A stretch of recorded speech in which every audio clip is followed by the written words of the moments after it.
The U.S. gives notice that we're leaving the World Health Organization as COVID cases top 3 million in this country, the latest in the debate over how to reopen schools in the fall. And LinkedIn wants to make it so you never mispronounce your coworker's name again. Here's what you need to know.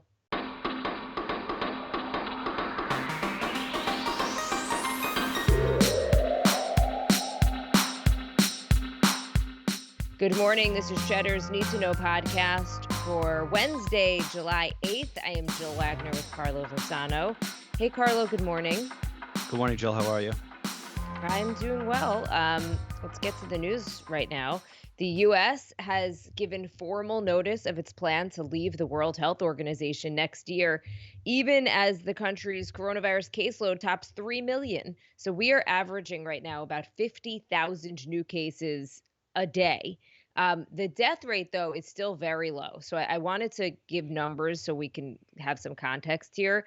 At one point, back at the peak of this epidemic in New York, back in April, we were losing about 2,000 people a day from the virus. Now we are losing about 300. But Dr. Fauci is warning against taking comfort in this false narrative of a declining death rate. Medical experts say they think the death rate will almost certainly go up as hospitals get overwhelmed.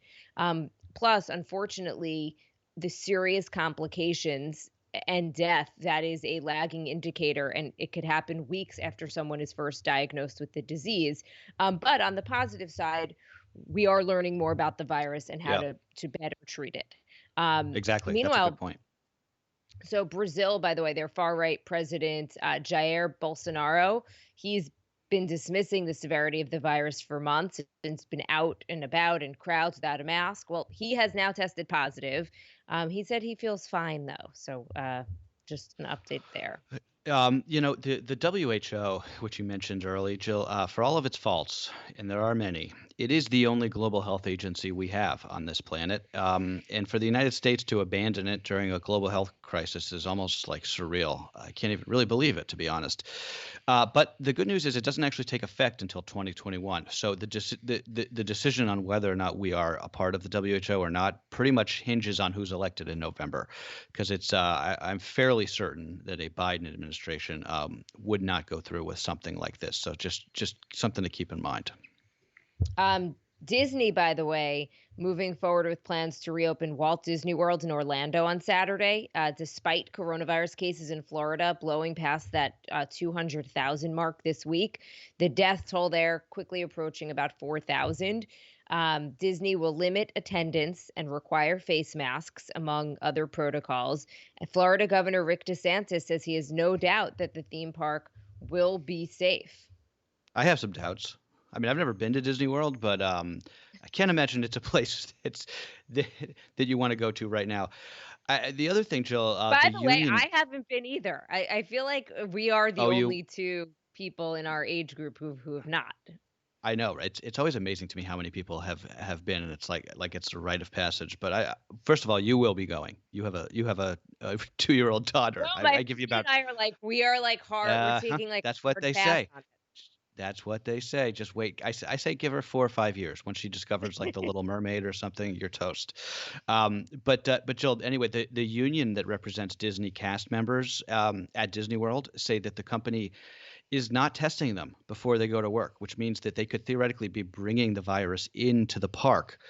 This, of course, begs the question that if you're in a union and your union can't even get your employer to promise to test you for coronavirus before you come back and start, hanging out with people, shaking their hands and whatnot, your union is not good, right? You have a weak union. You should do something about that.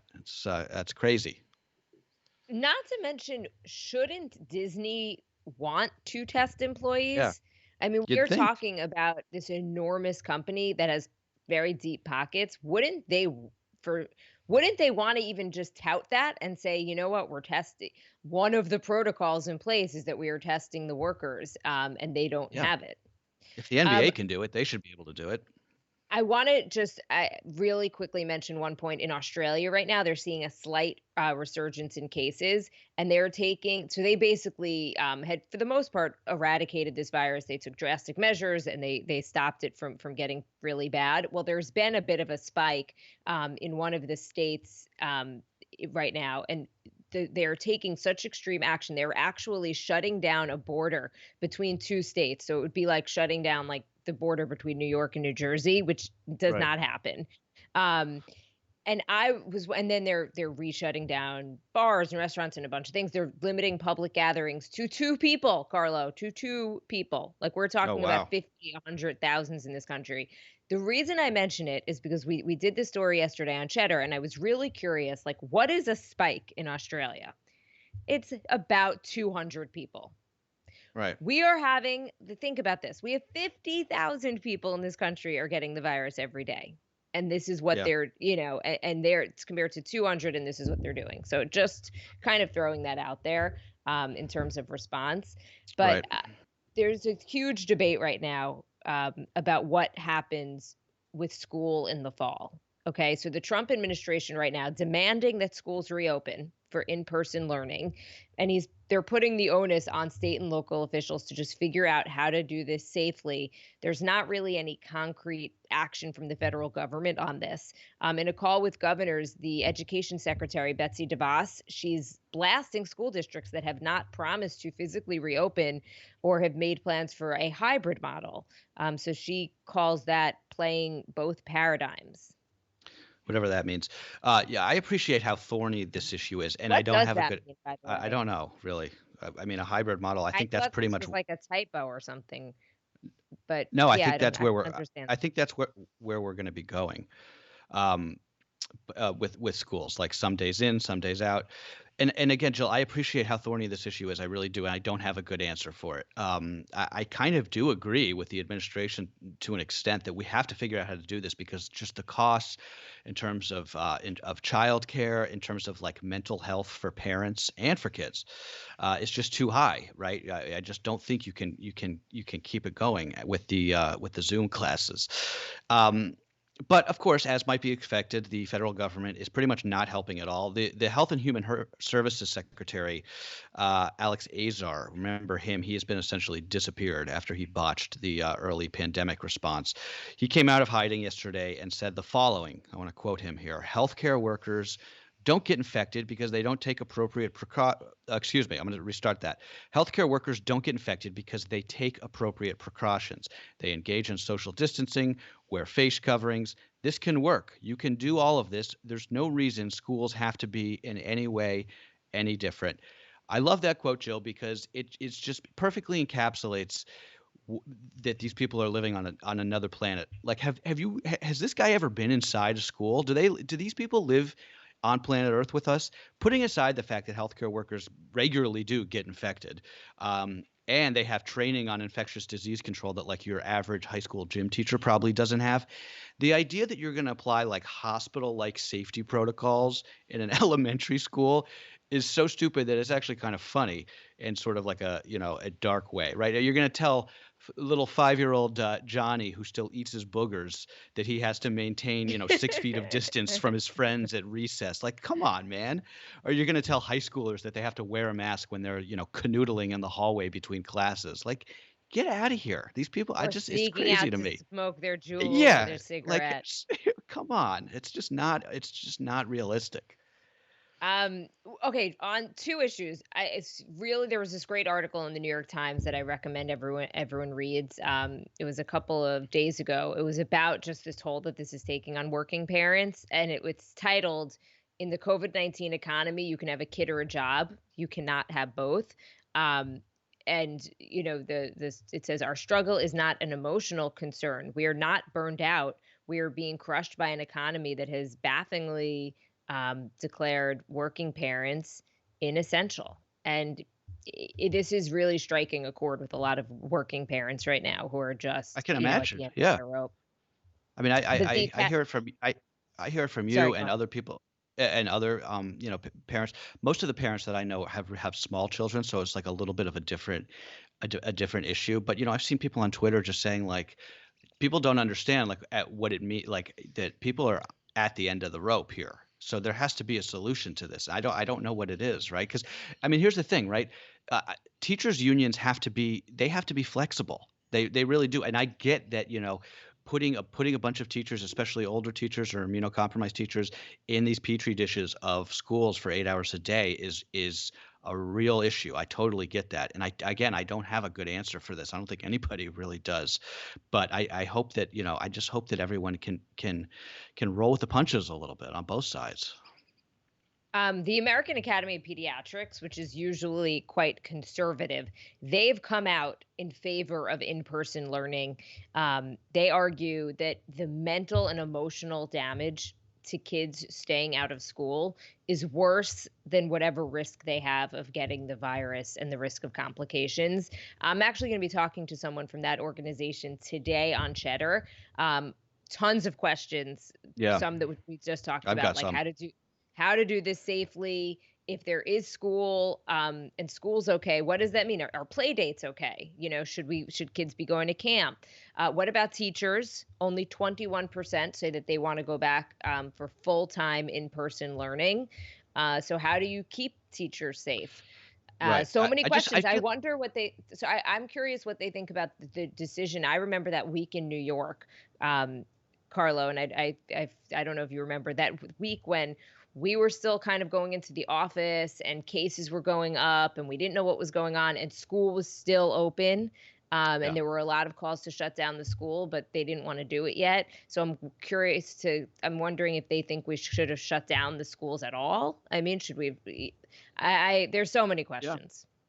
No, there are, and I mean, I think that their point about like the risk of the kids getting coronavirus kind of misses the point a little bit because I would agree with that it is a relatively it is a relatively small risk. But the risk is that the kids then spread it to other people, including Right. teachers. And then their families who they come home to. Right, exactly. But Jill, while we're on the subject, kind of the subject, I do want to clarify something I said in our conversation yesterday about colleges. I said yesterday that I think it's ridiculous to pay like $50,000 to take classes online, which I do. But I want to just clarify something because I absolutely support like the non-traditional way of getting a degree, right? I think being able to take your get a degree online if you're working, that's great. Like that's an amazing thing that technology has allowed us to do. But my problem is with these elite institutions like Harvard, and Yale and Princeton when it comes to the cost, right? The cost of going to these schools is already so out of control. I looked this up yesterday. MIT Sloan, which is the big business school, their tuition went up 20% in just 3 years. Like that's not sustainable. And then to tell people that you know, it's going to stay that cost, even though we're not going to provide you with any of like the on-campus aspect of it. That to me is what sort of grinds my gears. But and for that exact reason, it's why I want more people, not less, to have access to that kind of higher education. By the way, I mistakenly said Michigan was going fully remote in the fall, but a fellow Wolverine pointed out that they're actually taking a hybrid approach. I was just sort of giving an anecdote. I was just telling like a little Yeah, story yeah. about when I ran into this kid, but thank you for clearing that up. And oh, one other thing that I like this And go story. blue. Sorry. You always got to throw that in there. You state school people are the worst, I have to say. No, I'm just kidding. Um, One other thing, Jill, I saw that students at Berkeley are trying to set up a single in-person class that is open only to international students, which would allow them to get by this ridiculous ICE rule that they may face deportation if their schools aren't in person. So I love that. That's brilliant. I hope that I hope that they pull that off. That's the creative thinking that makes me smile. It gives us faith in the future of the country, right? Yeah, the future of the kids. In other news, we do want to mention this new tell-all book that's rocking Washington. President Trump's estranged niece, Mary, has written a scathing book about her uncle that's been a focus of a court battle over whether it can even be published. So, ahead of the planned publication date next week, copies of the book, it's called Too Much and Never Enough, have made their way into the hands of media outlets. And the White House has issued its first blanket denial of the claims, which part of what it claims is that the president, who was not the president at the time, paid someone to take the SATs for him, a friend, and his own sister calls him a clown. Just a couple of the allegations in that book. Yeah, I mean, I'd rather probably like rip my fingernails out than read this, but I have read some of the expert excerpts, and it does not make anybody look good, particularly President Trump. There's also some fairly serious allegations that he's the victim of child abuse from his father, Fred. But the only thing that I thought when I was reading this yesterday is the SAT thing. Like, poor Felicity Huffman, right? She, she did this and she had to go to jail for it. And it's like, oh, the president, allegedly did it to get into, into the Wharton School at Penn back in the day. But I don't know. Does it change anybody's mind about anything? Any of these books? Of course not. No. If you like him, you think it's all fake. You think Right. everything's fake news, and you think the media is hard on him, and you don't believe a word of it. If you don't like him, it reinforces what you already think. Exactly. That's it. Well put. All right, little tech news. LinkedIn has started to roll out a new feature. It lets you create a recording of the correct pronunciation of your name, and then people could play it when they click on your profile. So it could mean the end of any awkward debate known to anyone who is blessed or cursed with a unique name, which is, do you correct your boss, teacher, interviewer when they mangle your name? Jill, you don't know this because you have your name is Jill Wagner. So I don't think you know the struggles. Although you would be shocked how many people I don't even have a hard name, but you'd be shocked how many people call me Carlos. Every time I go to Starbucks, my name on the cup is Carlos. That's not really a mispronunciation issue. It's more people just like not paying attention, I guess. But I actually I like this. I think this is a social media innovation that I can get behind. I think that they should all do this because it's true. Like if you have a tough name and you're in a sort of like a situation where there's a power imbalance and somebody just like mangles your name, it's always weird because you got to be like, do I say something? I come across as kind of obnoxious if I do, but I don't want them to just go ahead and keep. If you don't do it in the beginning, then they just think that's your name forever. You know what I mean? I actually have woken up to this struggle later in life because my married name is a little complicated. So I get Ah, a lot yes. of mispronunciations on my married name, and I do have to debate, do I bother correcting them? I read somewhere someone said you should always correct people when they mispronounce your name because like I think it's I your agree with name that. and they should Yeah. they should pronounce it correctly. Yes, I agree. And if Um they have a problem with that, then you don't want anything to do with them anyway. by the way, speaking of names, welcome to the world, Olympia Lightning Bolt. Whose daughter could that possibly be, right? Oh, I know. That Yeah. is the daughter of Jamaican track star Usain Bolt and his girlfriend, Casey Bennett. That's their adorable 2-month-old daughter, Olympia Lightning Bolt. She, I think, That is destined to be quick at the very I least. I I put a link to a photo of her in the newsletter today. She's really cute. But yeah, what a great name, right? Although Jill, I mean, she has pretty good genes, so I doubt this will be a problem. But what if she's slow? That's the problem when you give a kid a name that like indicates something like that, right? Because what if she's just kind of like, you know, she doesn't Even really move too average, fast. just like Yeah, like any exactly. of us. Right. It's like naming your kid Um, like, Hercules Rockefeller, and they turn out to be kind of like a dud. all right. Well, Carla, will end on that note, and I will not mispronounce your name or call you Carlos. I'm laughing because I feel like I may have called you Carlos a few times early on in our relationship. You might have. Carlo, I don't often, because it's not really mispronouncing, I don't often correct people when they call me Carlos because gotten so used to it, but it does kind of annoy me. All right, I'm clearly not Carlo clearly Versado. not Hispanic when you look at me. Like, it's, no disrespect to any Carloses out there, but it's just like pretty obviously not my name. Okay. Well, that's it. We're gonna wrap this up for today. That is what you need to know for Wednesday, July 8th. Thanks for listening, everybody. Thanks, everyone. Sorry we went off the rails there.